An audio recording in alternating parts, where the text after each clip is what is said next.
الحمد لله كفى وسلام على عباده الذين اصطفى أما بعد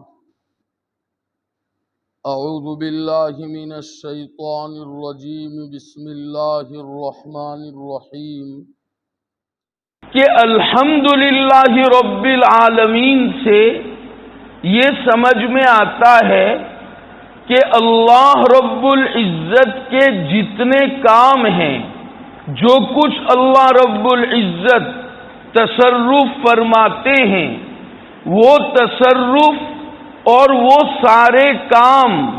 قابل تعریف ہے۔ اللہ تعالی کا کوئی کام ایسا نہیں ہے جو قابل تعریف نہ ہو۔ اب یہاں ہمیں یہ سوال پیدا ہوتا ہے کہ بہت سے کام اللہ تعالیٰ کے ایسے ہوتے ہیں جو بظاہر ہمیں اچھے نہیں لگتے ہیں، ان کاموں سے ہمیں صدمہ ہوتا ہے، دکھ ہوتا ہے، دلی پریشانی ہوتی ہے، تکلیف ہوتی ہے، غم ہوتا ہے، بظاہر ہمیں وہ کام اچھے نہیں لگتے ہیں۔ مثلا کوئی آدمی مہلک بیماری میں مبتلا ہو گیا، اللہ رب العزت مہلک بیماریوں سے ہم سب کی حفاظت فرمائے۔ کینسر کے مرض میں مبتلا ہو گیا، اب بظاہر ایسا لگتا ہے کہ اللہ رب العزت نے اس کو یہ جو بیماری دی ہے وہ اس کے حق میں اچھی نہیں ہے، یہ تو تکلیف کی چیز ہے۔ اسی طرح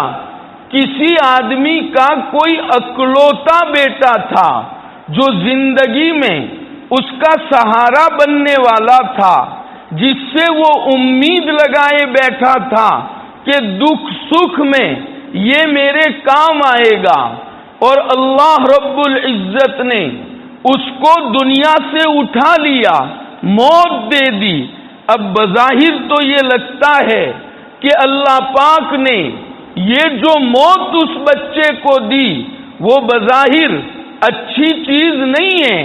یہ تو غم کی چیز ہے، اس سے تو بہت بڑا صدمہ اس کے ماں باپ کو اور اس کے رشتہ داروں کو ہو رہا ہے۔ اسی طرح آپ سمجھیے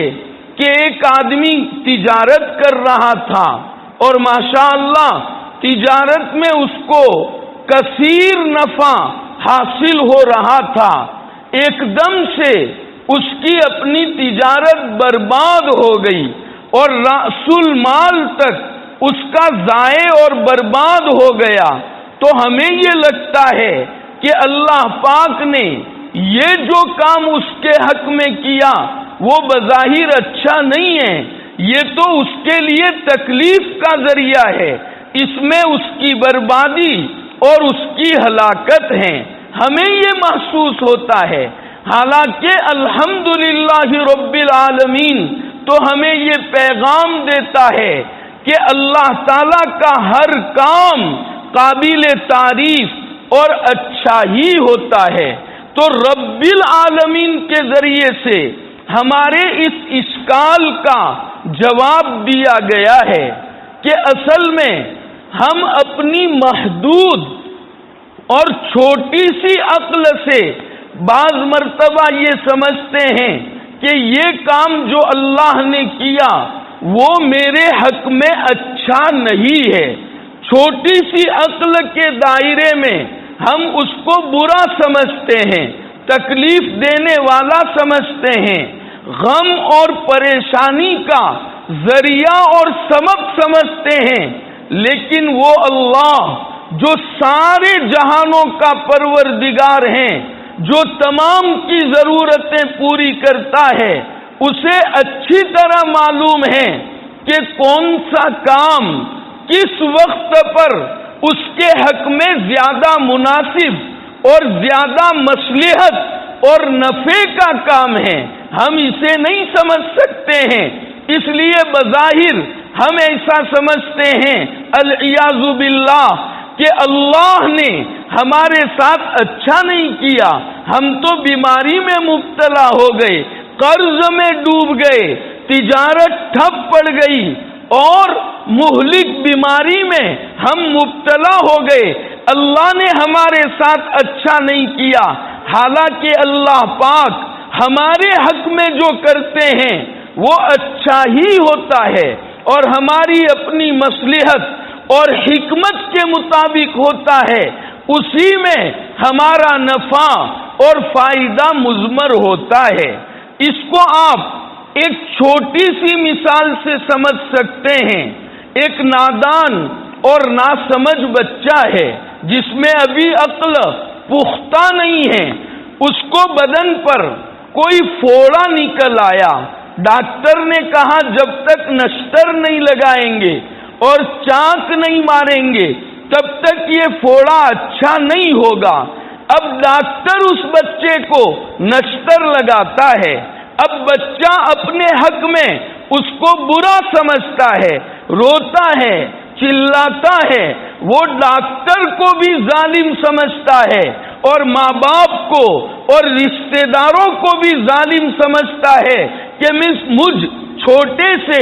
اور معصوم بچے پر یہ لوگ ظلم کرتے ہیں، میرے اوپر نشتر لگاتے ہیں، میرا بدن کاٹ رہے ہیں۔ حالانکہ ڈاکٹر اور گھر والے اور ماں باپ جانتے ہیں کہ یہ اس کے حق میں مفید ہیں اور اس کی مصلحت اور نفع اسی میں ہے کہ اسے نشتر لگایا جائے تاکہ یہ صحت یاب ہو جائے، اسے تندرستی مل جائے۔ یہ تو ایک چھوٹی سی مثال ہے۔ اللہ رب العزت جو ہمارے خالق ہیں اور سارے جہانوں کی تربیت کرنے والے ہیں، وہ تو بخوبی جانتے ہیں کہ کون سی چیز کس بندے کے لیے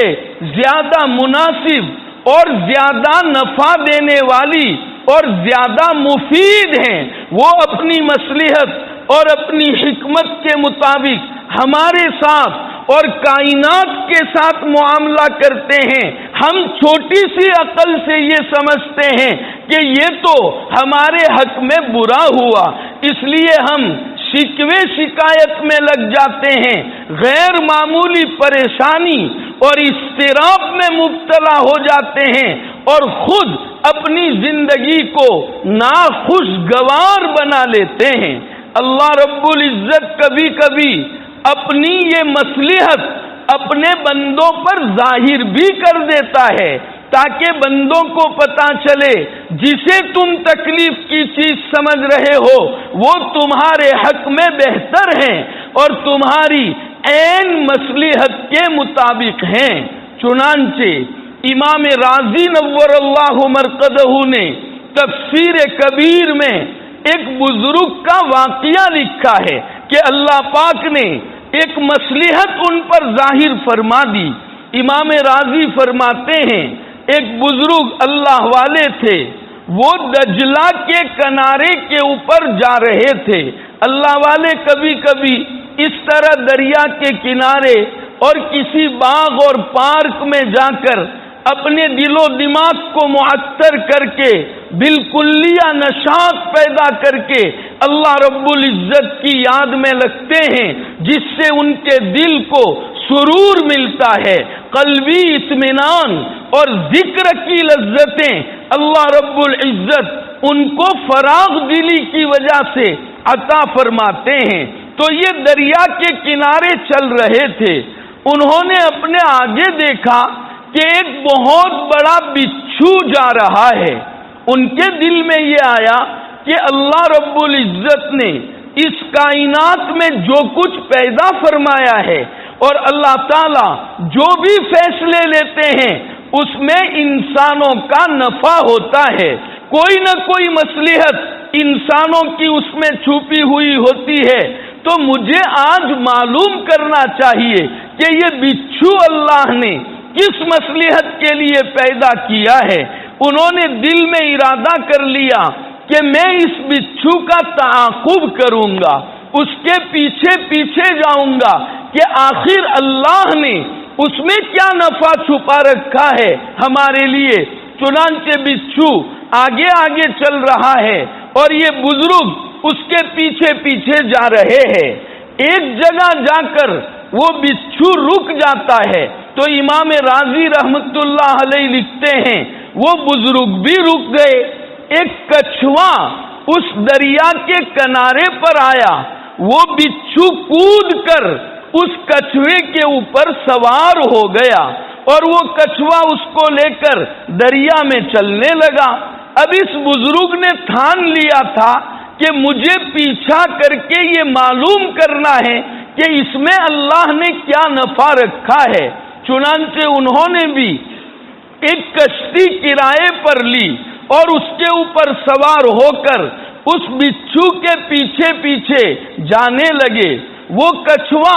دوسرے کنارے کے اوپر پہنچا،